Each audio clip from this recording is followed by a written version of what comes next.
Lumineuse, extravagante, festive, la légendaire ville de Saint-Tropez a d'abord été un havre de paix, paré d'une nature protégée. Son charme irrésistible a très vite transformé ce petit port de pêche en un lieu incontournable. Paul Signac et les néo-impressionnistes, Colette, Cocteau durant les années folles, ouvrent la voie aux écrivains dits de Saint-Germain-des-Prés. Brigitte Bardot en fait un mythe. Saint-Trope devient un art de vivre.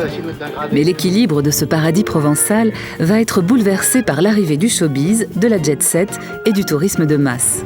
Histoire d'un mythe éprouvé par la réalité.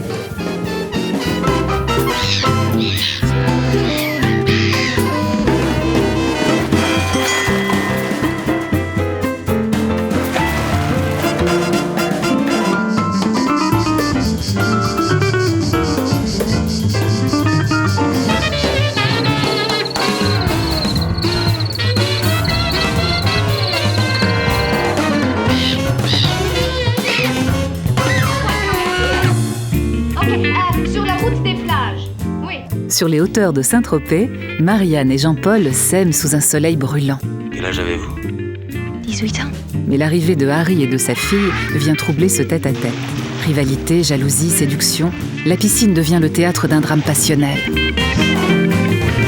Comment un petit port de pêche est-il passé au rang de mythe ?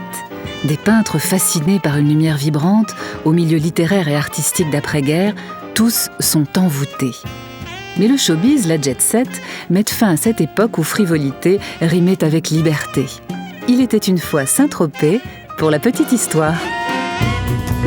Plongeons dans les années 50. Cet été-là, on y rencontre de jeunes fringants décapotables, des starlettes en bikini. Le tout Saint-Germain-des-Prés vibre au rythme d'une ville à la popularité naissante. Saint-Tropez, devoir de vacances, une délicieuse chronique estivale en noir et blanc.